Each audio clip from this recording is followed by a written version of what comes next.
मीरा भाईंदर शहरात केंद्रीय गृहमंत्री अमित शहा यांच्या राजीनाम्याची मागणी करणारे बॅनर झळकवण्यात आल्याने राजकीय वातावरण तापलं आहे। काशीमीरा नाका येथील मुंबई अहमदाबाद महामार्गावरील उड्डाणपुलावर युवक काँग्रेसच्या कार्यकर्त्यांनी बच्चों पर लाठीचार्ज करने वाले गृहमंत्री अमित शहा को रिजाइन करना पडेगा असा मजकूर असलेले बॅनर झळकावून आंदोलन केले। हे आंदोलन दिल्लीतील जंतर मंतर येथे विद्यार्थ्यांवर झालेल्या कथित लाठीचार्जाच्या निषेधार्थ करण्यात आल्याचं काँग्रेस कार्यकर्त्यांनी सांगितले।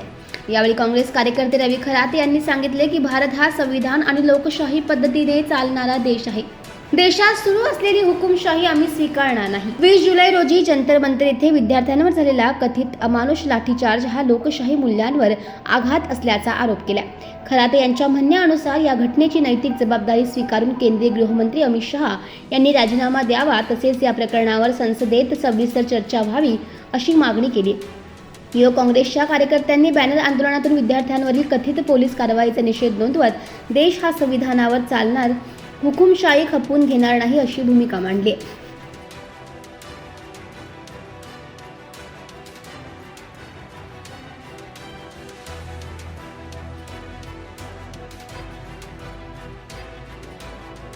खरं तर हा भारत देश हा लोकशाहीवरती चालणारा देश आहे।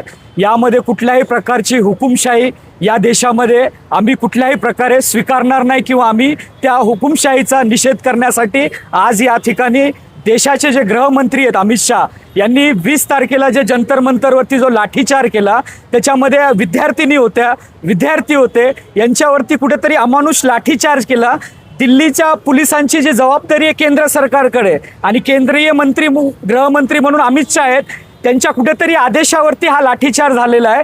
त्या लाठीचार्जचा कुठेतरी आम्ही जाहीर शब्दामध्ये इथे निषेध करतो। या लाठीचार्जची आणि या आंदोलनाची जी जबाबदारी त्यांनी नैतिकता स्वीकारावी।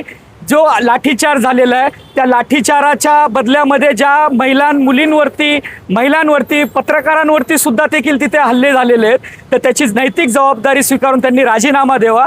आज देशाचे गृहमंत्री देशाचे जो लोकतांत्रिक मंदिर म्हणतो आपण त्या संसदमध्ये सुद्धा हजेरी लावत नाहीत का, की लोकांना उत्तर द्यायचंय, जनतेला उत्तर द्यायचंय, कुठेतरी पळ काढण्याचा प्रयत्न करतायत। महाराष्ट्रात येऊन पुण्यामध्ये येऊन पुरस्कार देण्यासाठी यांना टाइम आहे, परंतु संसदमध्ये विद्यार्थ्यांचे प्रश्न असतील, जनतेचे प्रश्न असतील, त्या प्रश्नावरती उत्तर देण्यासाठी संसदमध्ये कुठेतरी अमित शहा हे गृहमंत्री असून सुद्धा जात नाहीत। कुठेतरी देशाच्या संविधानिक पदावरती असणाऱ्या व्यक्तीची ही मोठी शोकांतिका आहे। अशा व्यक्तीने आपल्या पदाची नैतिक जबाबदारी स्वीकारून पदाचा राजीनामा दिला पाहिजे अशी माझी मागणी आहे।